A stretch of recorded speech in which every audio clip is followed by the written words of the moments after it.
Firstly, open Premiere.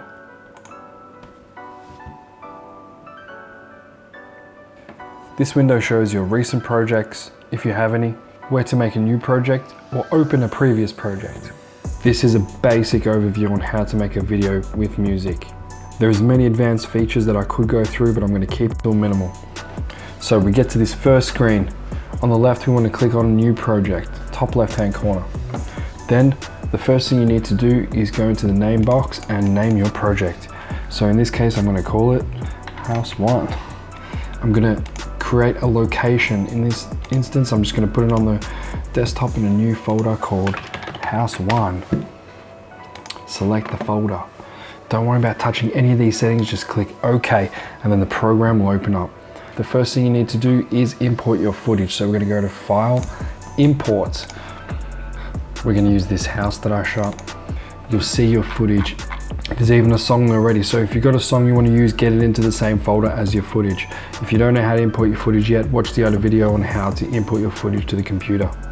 Click one of the files and then scroll up to where the top one is. Hold Shift and click to select them all. Click Open, and all of your files will import into Premiere Pro.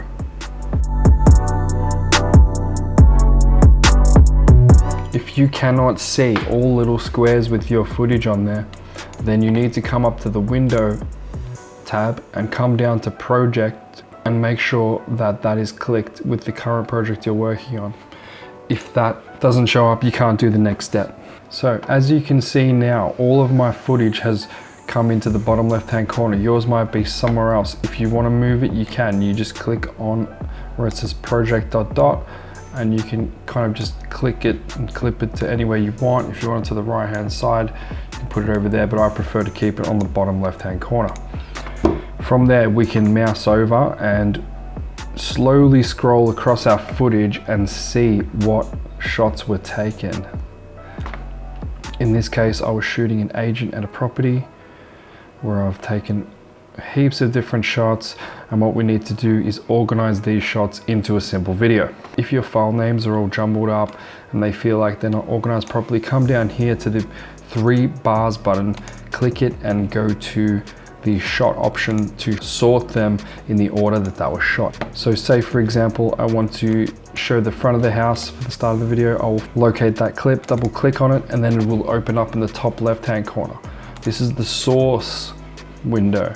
If you want to move that anywhere you want, you can by just clicking that and moving it. I like to keep it in the top left hand corner. From here you can actually then sift through your footage, and say you find a part that you think you might want to use. Say this part here where he shuffles his fingers together.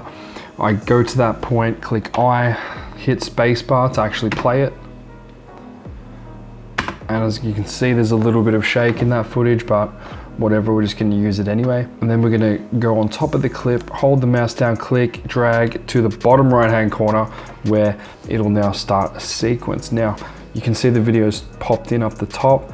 That's going to allow you to view the final video.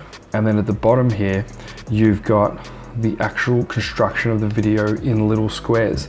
Now if the square is too small, you can jump down onto this little bar at the bottom and pull the sides in, and that'll zoom you in. If you want to go further out, same thing, opposite way. So now we can actually sift through this here. But as we keep adding clips in, out, throw it in, it's going to then transition them to the other clips. So basically the way to build it is come over here to the bottom left, find the part of the clip that you want, click I, play it, get the final clip, put that in, drag it in. So now you've got front, pool gate opening, and then you might have, something different, such as, let's find something clean here. Him walking up the steps, bang, he's got no shoes on. And then from there, play it, bang, perfect. If you've got a song that was imported in with your files, or if you don't have a song, import it in just like we imported the footage, and then grab the song and drag it underneath the footage like that. And then all of a sudden, you've got music.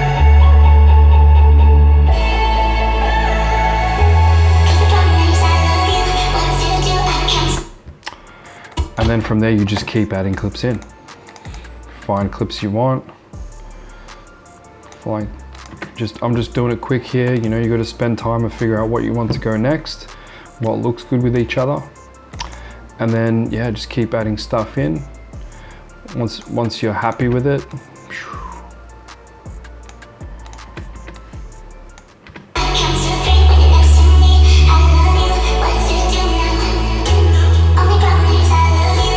another quick trick here, if you want to fade your audio down at the end, so you can double click on any track to make it double the size to see the audio. So at the top here where it says V, that's your video, and then where it says A, that's audio. So it's showing clip 416, and then underneath it is the audio for 416. As you can see, there's not really much there, whereas with the song, there's a lot of audio peaks going.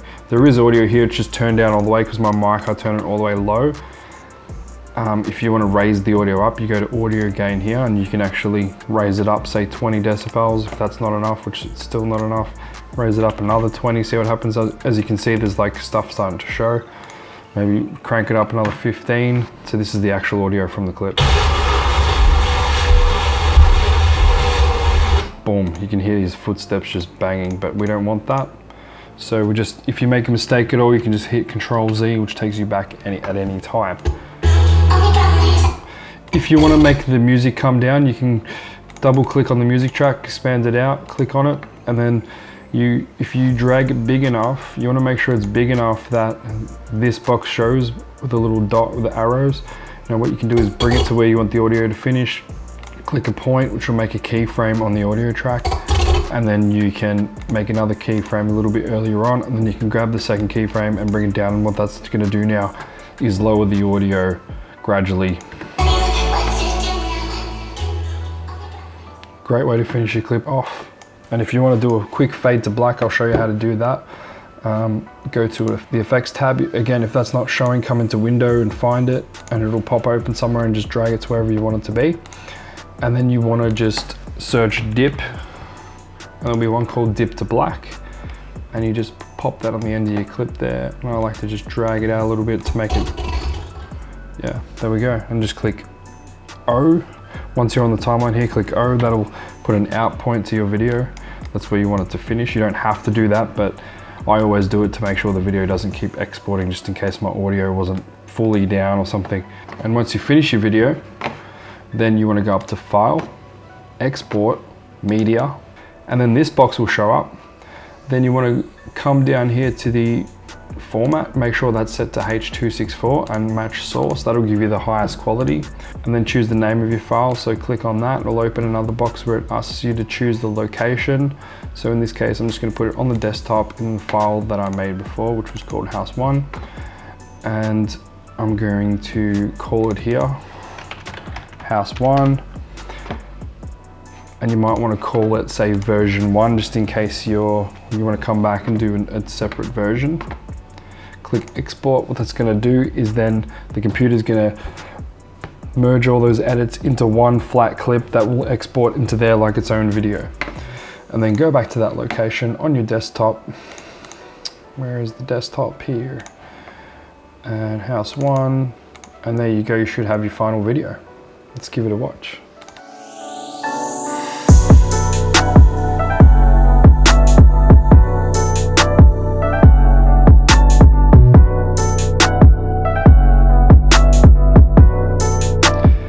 Hope you guys learned something. If you want to see more videos about Premiere, be sure to subscribe and give us a comment about what you want to see next. That really helps me create more content and help you guys create better workflow.